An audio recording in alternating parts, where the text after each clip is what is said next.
What is going on, YouTube fam? Welcome to another YouTube video and welcome to the channel. In this video, we're going to be doing something a little bit different. We've been fielding some of your questions, some myths and reality about Miami. There's a lot of misconceptions in Miami, especially when it comes to Miami real estate. So my team has gotten some of the questions and some of the more important, heartburning desires about the Miami real estate market. And they're going to ask me how I feel about those questions in real time. And I'll give you some of my responses. So if you're interested about debunking some of those myths or maybe seeing if those myths hold true, then stick around for this video. And with that said, let's get started. What's the first question, Julian? Is Miami made for the ultra wealthy? Is Miami made for the ultra wealthy? Well, yes. Next question. No, I'm kidding. It can be. So Miami is definitely one of the most expensive places to live in the country. I think we dethroned Los Angeles and LA not too long ago. I believe we're probably 2 or 3 on that list now. So it could definitely be one of the most expensive places to live. And it is a home ground for a lot of ultra high net worth individuals. By that same token, there's a lot of pockets and neighborhoods in Miami and in South Florida in general, if we're being honest, that can attribute and attract a place for more affordable rentals and more affordable purchase. Now, affordability is subjective, clearly. Some people may even see our affordability in Miami and not think of it as affordable. But in the grand scheme of what affordability is in the Miami area, you can still rent places that are 30, 45 minutes north of Miami and still be in the South Florida area. Some places in Broward, which I'm sure you're aware of. Some places further north, Coral Springs, may provide some affordability that Miami just does not. The next one is nice and simple. Why are prices so high? Prices are high, just simple, basic supply and demand. Miami became super popular during the COVID boom. It was already popular before then. A lot of tax incentives, the weather, great things that Miami offers. That's always offered, and it's attracted a lot of people and a lot of positive migration over the years. But COVID was the catalyst for that springboard in really bringing a lot of people over. Mainly because Florida was one of the few places that were open during the COVID pandemic time. So if you remember, there was a lot of places that were closed down. Miami and Florida in general were open to the public. So a lot of travel started to take place. I can't tell you how many clients traveled to Miami and then realized that Miami was a much better place, that they saw it from a different pair of eyes after traveling here, maybe for the second or third time, and really started seeing themselves as being able to live here. And that could have been provided by the fact that their home city or home state may have given them more difficulties in running a business and just having some freedom and other things. So Miami was propelled by that and the allure. But I feel like Miami was always at the precipice of just blowing up as a city. Right. And COVID really shone a spotlight at Miami. And that's what happened. Now, of course, because COVID, sellers were overpricing their properties, buyers were overpaying for properties, and that's kind of held the market to a specific point. Prices kind of got stuck there, if you will. There has been some correction in the market. Prices have gone down and have kind of cooled down to more normal levels, but still higher than they were pre-pandemic. So prices are still super high. So do you think that COVID was the gateway to that price being so high? Yeah, COVID was one of the reasons why prices are high. Would we get to where we are today without COVID? Absolutely. I think it would have taken another 5 to 8 years, but eventually we would have gotten to a place where Miami is at these prices and it's just unaffordable for the average consumer to buy and live in Miami. But it was the time horizon was shortened by the fact that COVID came and just sped up the process. Right. Cool. Next question. That's myth number 2, which isn't really a myth because it's true. Miami is super expensive. And I think everybody kind of knows that, but it's still possible to live in Miami and not break the bank for some people. And surprisingly, depending on specific areas, it may be more affordable than you think. Question number 3. Do you think that the Miami market is overpriced? And if so, why? Because majority of people think it's overpriced. Yeah, yes and no. So majority of people think it's overpriced. And this just recently happened to me with a person who was in the market. They compare prices to how they were 4 years ago. And so they're like, well, 4 years ago, the prices were here. And yes, when you look at how much it's gone up from 4 years ago to now, it's easy to say the property and the prices are overpriced. But what you have to take into consideration is that the amount of expenses, HOA fees as well in Florida. It's no surprise that HOAs are having a very hard time right now because of the whole Surfside collapse and deadline that they have by December 31st of this year, which is forcing them to have fully funded reserves.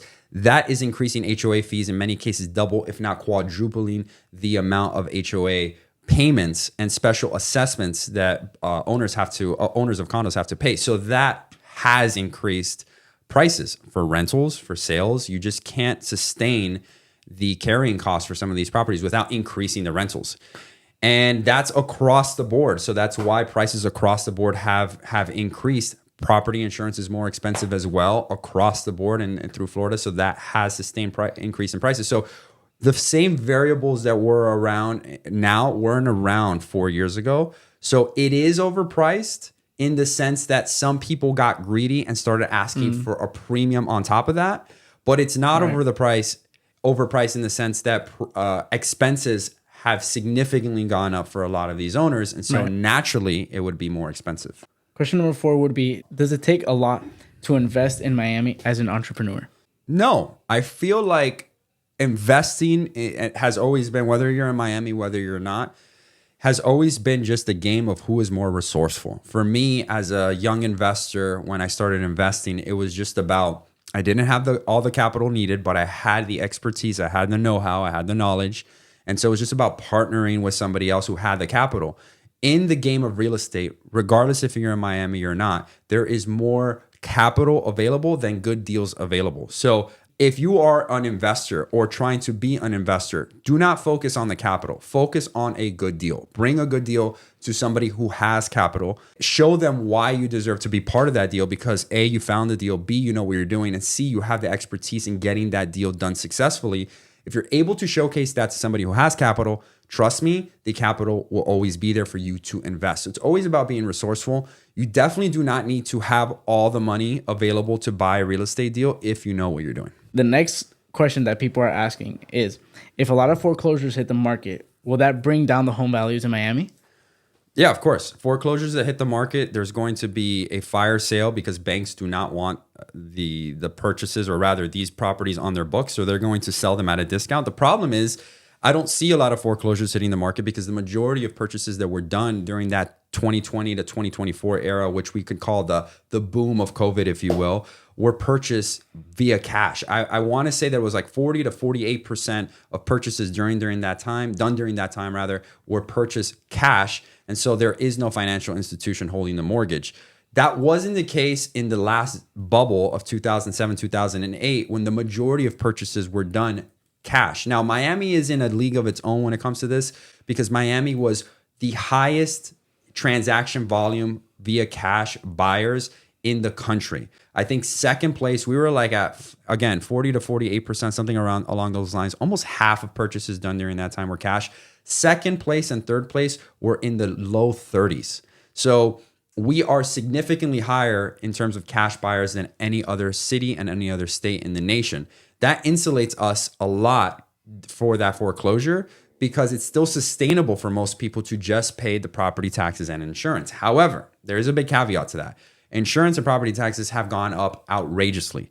So if there isn't something done with this whole insurance dilemma, that is only going to insulate us for some time and buy us some time. But those foreclosures may, and I haven't really thought this through to really have an opinion on this matter. I'm just answering it as you're asking it. Right.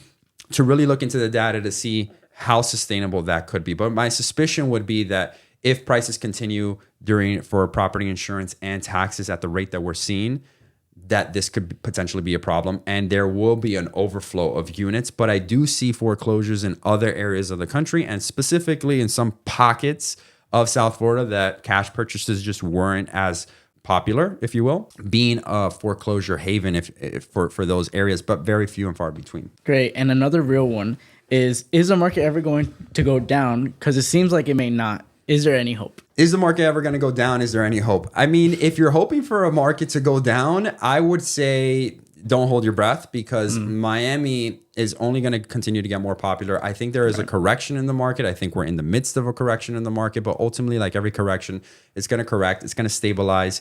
probably flatten out for some time, and then it's going to go back up. Historically speaking, decade over decade, real estate goes up. I would suspect that that trend is going to continue. However, looking at real estate, and if you're one of those buyers who say, I'm going to wait for real estate to go down before I buy, those same buyers, in my experience, are the ones that when real estate does go down, they don't want to buy because they feel that the market is bad. So it's a catch-22. If you wait for the market to go down, you'll just convince yourself that it's a bad time to buy because no one else is buying. But those are the times in which you should buy. And then if you wait for the market to go up, some people say, oh, well, it's too hot, I don't want to get involved right now.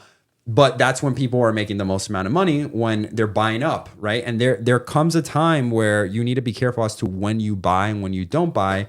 But I don't think timing the market is the right thing. I think you need to find a good deal. If there's good deals in bad markets, quote unquote, what most people would consider bad markets, but I would argue that investors consider bad markets good markets for the general consumer. They don't want competition.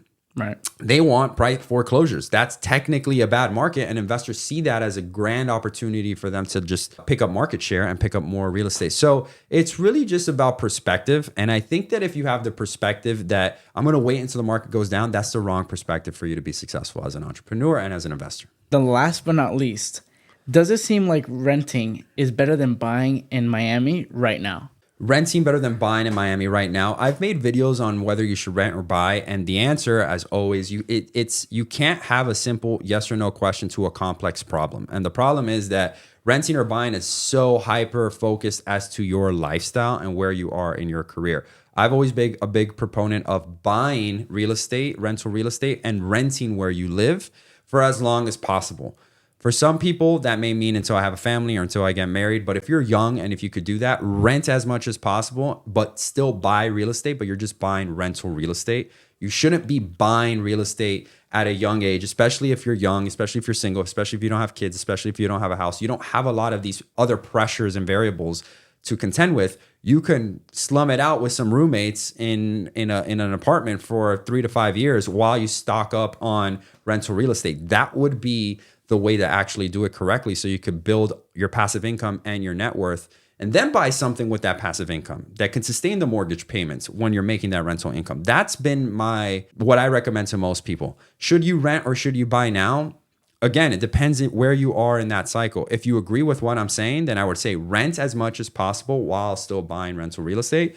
But if you're in a position where you have your passive income, if you have your successful company, if you're already in that, you're already married, you already have kids, and you just need to settle down and really like dig in some roots, then renting is stupid, because having the option where a landlord could just with a phone call say, hey, I'm raising the rent, or hey, I'm going to sell the property, or hey, I'm going to move back into the property. And now you got to go and uproot your whole family, and school districts need to change, and your whole life and your whole routine needs to change just because you have the money and you don't want to buy, to me, is kind of dumb.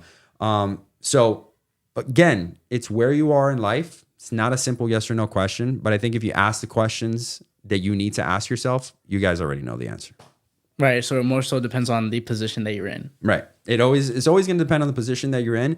Don't allow a real estate agent to convince you that you need to buy real estate, because every real estate agent is going to tell you you should buy real estate. Whenever I speak to somebody, I'm like, what is your goal? What are you trying to do? Are you likely...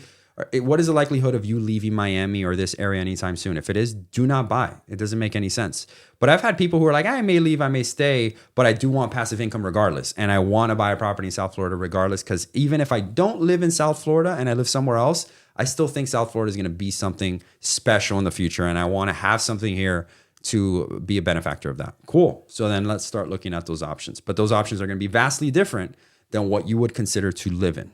That's super great, and that's about it for the questions. Cool. Awesome, guys. So if you like this new format of this myth versus reality, or just answering some of your questions that you have, and you want to submit some of your questions, you can leave those questions in the comment section below. Myself and my team will add them to the next video. And if you did like this format, then go ahead, show your support, and let us know by liking this video and subscribing, of course, to the channel, clicking that notification bell, which will tell us that we're doing and creating the content that you guys want to see. Until then, guys, I'll see you on the next video. Take care, and God bless.